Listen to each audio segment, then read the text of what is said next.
नमस्कार, India publishers association में आपका स्वागत है। मैं हूं डॉक्टर तरुणा एस गौड़। साल के अंत में देश के 5 विधानसभाओं में चुनाव की तारीखों का ऐलान हो गया। ये राज्य हैं मध्य प्रदेश, छत्तीसगढ़, तेलंगाना, मणिपुर और मिजोरम।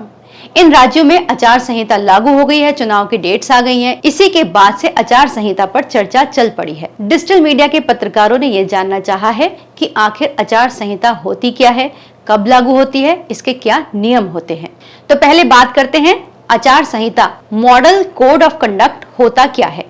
जैसे ही चुनाव की तारीखों का ऐलान होता है, वैसे ही मॉडल कोड ऑफ कंडक्ट लागू हो जाता है। इसके तहत चुनाव आयोग स्वतंत्र और निष्पक्ष चुनाव कराने के लिए कुछ दिशा निर्देश जारी करता है, जो कि पॉलिटिकल पार्टीज के लिए होते हैं, जिसका उन्हें पालन करना अनिवार्य होता है। भारत में पहली बार इसके बनने की जो बात हुई आदर्श आचार संहिता की, वो 1960 में हुई और इसको जो लागू किया गया वो 1962 के आम चुनावों में पहली बार लागू किया गया।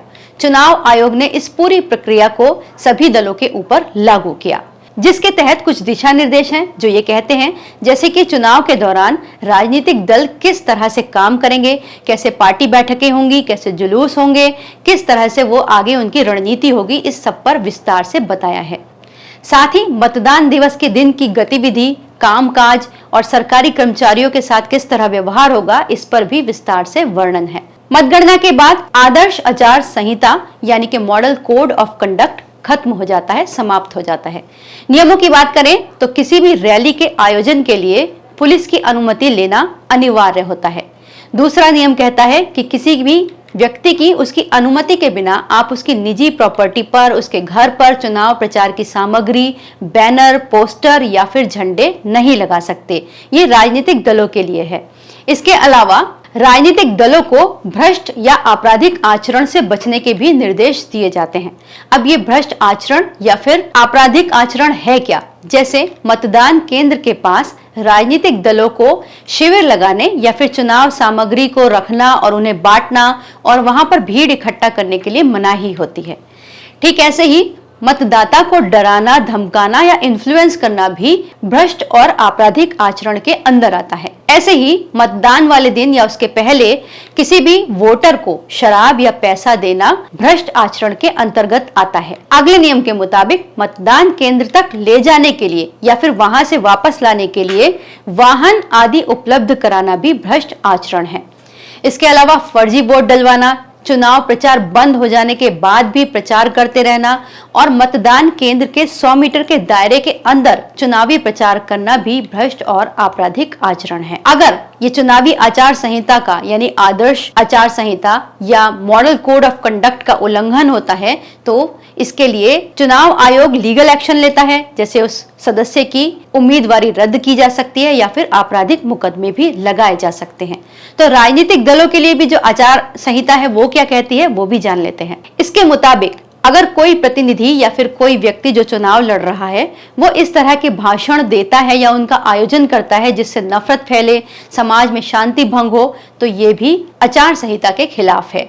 इसके अलावा विभिन्न जातियों, धर्मों, समुदायों, धार्मिक भाषा के आधार पर तनाव पैदा करना या फिर झूठे अनर्गल आरोपों के आधार पर दूसरे राजनीतिक दलों के नेताओं या फिर कार्यकर्ताओं की आलोचना करना भी आचार संहिता के खिलाफ है। धार्मिक स्थल के बारे में भी गाइडलाइंस है, जैसे कि वोट के लिए किसी भी धर्म के बारे में कुछ कहा नहीं जा सकता, उसे मैनिपुलेट नहीं किया जा सकता। ना ही चुनाव प्रचार के लिए राजनीतिक दल धार्मिक स्थल जैसे चर्च, गुरुद्वारे, मंदिर इनका इस्तेमाल कर सकते हैं। मतदान वाले दिन प्रचार प्रतिबंधित रहता है। इसके अलावा सत्तारूढ़ दलों के लिए भी स्पेसिफिक दिशा निर्देश हैं, जैसे वो किसी भी आधिकारिक बैठक को या यात्रा को चुनाव प्रचार के लिए इस्तेमाल नहीं कर सकते। इसके अलावा सरकारी वाहन, मशीनरी आधिकारिक यात्रा के लिए इस्तेमाल नहीं कर सकते। साथ ही किसी भी सरकारी कर्मचारी का उपयोग चुनाव प्रचार के लिए नहीं किया जा सकता। नई योजनाओं का उद्घाटन या फिर घोषणा नहीं की जा सकती। अगर कोई पुरानी योजना चल रही है तो उसका उद्घाटन किया जा सकता है। सरकारी कर्मचारियों के तबादले नहीं किए जा सकते और उनके प्रमोशन नहीं किए जा सकते।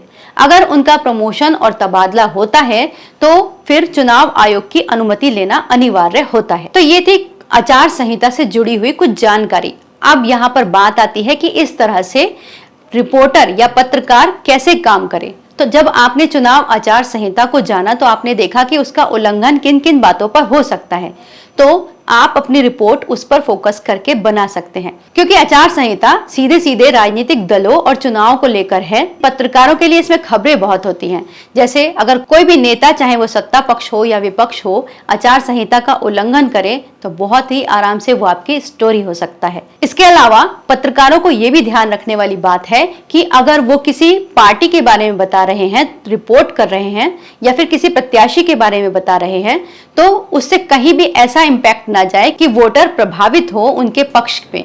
ये पत्रकारों को देखने वाली बात है। इसके अलावा पत्रकारों को यह भी ध्यान रखना चाहिए कि वो भी मतदान केंद्र के अंदर जाकर रिपोर्टिंग नहीं कर सकते, उनको भी मतदान केंद्र के बाहर रहकर ही रिपोर्ट करना होता है।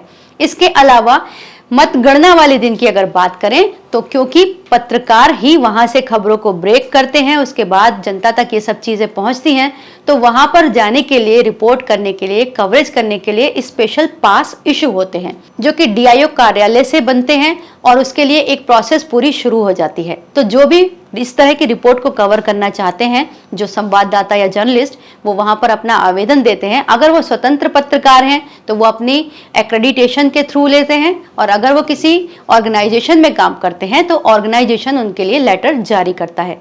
तो इस तरह से उनके नाम में पास इशू होता है और वो मतगणना केंद्र में जाकर रिपोर्टिंग कर सकते हैं। उम्मीद करते हैं चुनाव आदर्श आचार संहिता के ऊपर आपका कॉन्सेप्ट क्लियर हुआ होगा। अगर इससे जुड़ा आपका कोई सवाल हो तो आप हमें कमेंट बॉक्स में लिखकर पूछ सकते हैं, या फिर आप हमें कॉल भी कर सकते हैं। और अगर आपको ये वीडियो अच्छा लगा हो, इंफॉर्मेटिव लगा हो, तो इसे सब्सक्राइब भी जरूर कीजिएगा। वीडियो देखने के लिए बहुत बहुत धन्यवाद।